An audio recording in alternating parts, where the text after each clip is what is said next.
বিশ্বকাপ নিয়ে আরো আলোচনা করব। স্টুডিওতে রয়েছেন আমার দুই সহকর্মী ফাহিম ইসলাম এবং তামিম হোসেন, দুজনকেই স্বাগত জানাচ্ছি। আপনারা দুজন স্পেন এবং বেলজিয়ামের জার্সি পরে আছেন এবং আর্জেন্টিনারও আমরা দেখলাম আমাদের দুই সহকর্মী কানসাস সিটিতে পৌঁছে গেছে, তারা সেখান থেকে নানা খবর দিচ্ছেন। আমরা সেইটা নিয়ে আগে কথা বলতে চাই। ফাহিম, আপনার কাছে প্রথমে যেতে চাই। এই আর্জেন্টিনা টিমটার মধ্যে কিন্তু এখন ইনজুরি নিয়ে বেশ কিছু শঙ্কার জায়গা রয়েছে অনেকদিন ধরে। এমিলিয়ানো মার্টিনেজ, জুলিয়ান আলভারেজ সহ অনেকের বিষয়, লিওনেল মেসিও ইনজুরি থেকে উঠে এসেছেন, মেসিরও ইনজুরি কনসার্ন রয়েছে। এবং আপনার কি মনে হয় আর্জেন্টিনা লুকোচুরির যে ব্যাপারটা আমরা রিপোর্টে দেখলাম সেটা হচ্ছে খুব মানে কৌশলগত জায়গা থেকে করছে, নাকি তারা আসলেই তাদের স্ট্র্যাটেজি নিয়ে আসলে কনফিউজড? স্ট্র্যাটেজি নিয়ে কনফিউজ সেটা বলবো না, আসলে কৌশলগত লিওনেল স্ক্যালোনির একটি কৌশল রয়েছে, সেই কৌশলগত জায়গা থেকে হয়তো এই লুকোচুরিটা।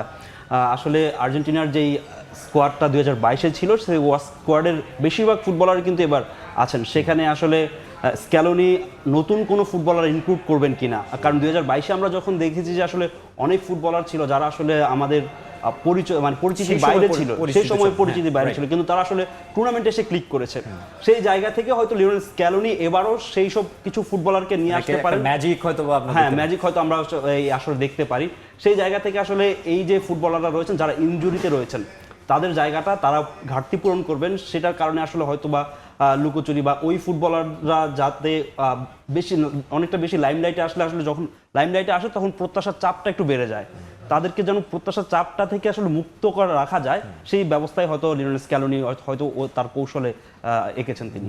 তামিম, ফাহিম যেমনটা বলছিলেন প্রত্যাশার চাপ, একে তো বিশ্ব চ্যাম্পিয়ন হিসেবে তারা যাচ্ছেন। বিশ্ব চ্যাম্পিয়নশিপ গতকাল যখন আমরা বিভিন্ন সমর্থকের কথা শুনছিলাম তারাও একটা কথা বলছিলেন যে বিশ্ব চ্যাম্পিয়ন হিসেবে যখন একটা টুর্নামেন্ট শুরু করা হয় তখন একটা আলাদা প্রেশারও কিন্তু থাকে, সেই প্রেশারটা সামলানোর একটা ব্যাপার থাকে।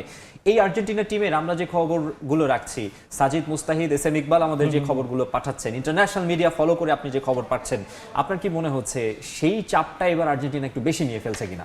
না, তা তো অবশ্যই। আপনি যদি দেখেন 2022 কাতার বিশ্বকাপে আর্জেন্টিনা যেভাবে প্রথম ম্যাচ হেরে যায় বিশ্বকাপটা জিতলো, এরপর কিন্তু আসলে পুরো আর্জেন্টিনা দলের প্রতি যে প্রত্যাশার জায়গাটা এটা কিন্তু অনেক বেড়ে গেছে। তো এছাড়া এবার মেসি খেলছেন, মেসিকে নিয়ে কিন্তু অনেক অনিশ্চয়তা ছিল যে আসলে 26 বিশ্বকাপে সে খেলবে কি খেলবে না। শেষ পর্যন্ত মেসি আসছে এবং মেসিকে ঘিরেই কিন্তু পুরো আর্জেন্টিনা টিমটাকে কিন্তু একটা আলোচনার জায়গা আছে। মেসি দর্শক খুঁজে পাচ্ছেন না, সেটাই যে এই মেসিকে নিয়ে লুকোচুরি, কারণ মেসিকে নিয়ে আসলে প্রত্যাশার জায়গা, আর মেসি আছে বিদায় এই বিশ্বকাপটার প্রতি আসলে আর্জেন্টিনা ভক্তদের প্রত্যাশার জায়গাটা আরো অনেক বেশি।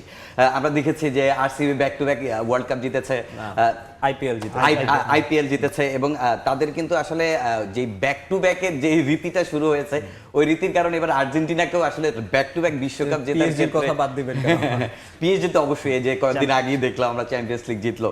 তো সেই জায়গা থেকে আর্জেন্টিনার কাছ থেকেও আসলে দর্শকরা এই ধরনের এক্সপেকটেশন রাখছেন, তো সেই জায়গা থেকে তো অবশ্যই তো একটু চাপ তো তাদের উপর থাকবেই। আর তামিম যেটা আসলে আমি একটু অ্যাড করতে চাই, তামিম যেটা বলছিল আসলে ব্যাক টু ব্যাক বিশ্ব চ্যাম্পিয়ন হওয়ার, সেখানে আসলে গতবার যে রীতিটা আসলে ফ্রান্স ভেঙেছিল, প্রথম রাউন্ড থেকে বাদ পড়ার যে রীতিটা আসলে 2006 সাল থেকে শুরু হয়েছিল, সেটা আসলে ফ্রান্স ভেঙেছে। আর্জেন্টিনা এবার সেটা ভাঙতে পারে কিনা সেটাও একটা চাপ থাকবে কিন্তু আর্জেন্টিনার উপর। গ্রুপ পর্ব কি আর্জেন্টিনা অনেক কঠিন হবে? আর দুজনের কাছে এই প্রশ্ন।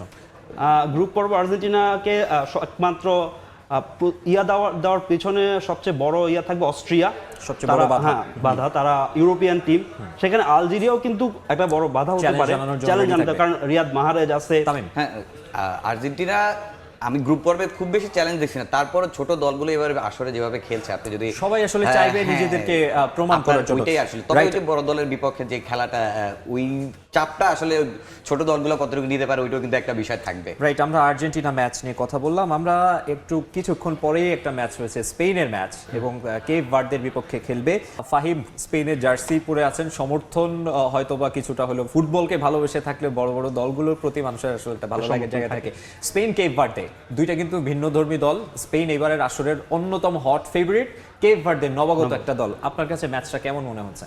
আসলে ম্যাচটা স্পেনের যতটা পারে তারা এই ম্যাচ থেকে অ্যাডভান্টেজ নেবে এবং কি গোল ব্যবধানে যতটা পারে এগিয়ে যাবে। স্পেন আসলে এই বিশ্বকাপে কুরাসাও ম্যাচ হয়েছে সেটাই আমরা হয়তো আজ রাত দেখতে পারি। স্পেনের যে দলটা খুবই এবার ব্যালেন্সড একটা টিম এবং মাঝ মাঠ থেকে আক্রমণ কিংবা ডিফেন্স আপনি যেখানেই দেখেন আসলে তারার ছড়াছড়ি এই দলটাতে এবং বিকল্পও রয়েছে। বিকল্প রয়েছে, আপনার সাইড বেঞ্চেও কিন্তু অনেক ফুটবলার রয়েছে।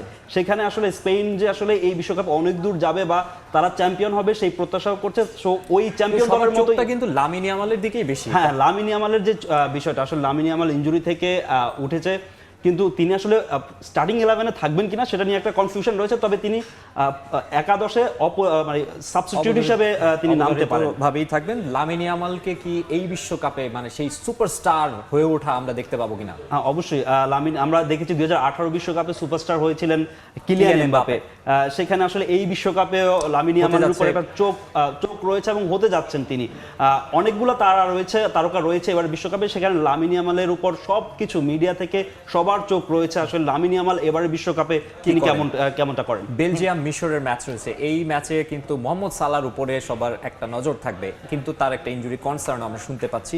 বেলজিয়াম মিশর ম্যাচটাকে আপনি কিভাবে দেখছেন? আপনি যদি বলেন যে কাতার বিশ্বকাপে বেলজিয়াম যখন একটা বাদ হয়ে গেল, তারপর কিন্তু অনেক আলোচনা হয়েছিল, দলের মধ্যে একটা অস্থিরতার কথাও কিন্তু শুনেছি, এবং কেভিন ডি ব্রুইনাও কিন্তু দল নিয়ে কথা বলেছেন। সে জায়গা থেকে বেলজিয়াম টিমের উপর একটু চ্যালেঞ্জটা এবছর একটু বেশি থাকবে, এবং বেলজিয়াম গোল্ডেন জেনারেশন কিন্তু শেষ হতে যাচ্ছে। হ্যাঁ, গোল্ডেন জেনারেশনটা আসলে শেষ হচ্ছে। থিবো কর্তোয়া, লুকাকু বা কেভিন ডি ব্রুইন, এরপরে আসলে এদেরকে বিশ্বকাপে হয়তো বা দেখবে না, এটাই স্বাভাবিক, কারণ সবার বয়স হয়ে গিয়েছে। তো তাদের আসলে এই গ্রুপটার মধ্যে যদি বলি, আসলে বেলজিয়াম টিমটাকে আপনার এগিয়ে রাখতে হবে। তাদের বিপক্ষে যাদের মিশরের যে খেলাটা, মিশর আসলে বিশ্বকাপে কখনোই জয় পায়নি, এবার তারাও চেষ্টা করবে বড় টিম হলেও তাদেরকে চমক দিয়ে আসলে এই ওয়ার্ল্ড কাপটা শুরু করতে। আপনাদের দুজনকেই ধন্যবাদ জানাচ্ছি, তামিম এবং ফাহিম। আমরা বিশ্বকাপের আরো খবর আপনাদের কাছে পরবর্তীতে পাবো। কথা বলছিলাম আমার দুই সহকর্মী তামিম হোসেন এবং ফাহিম ইসলামের সঙ্গে।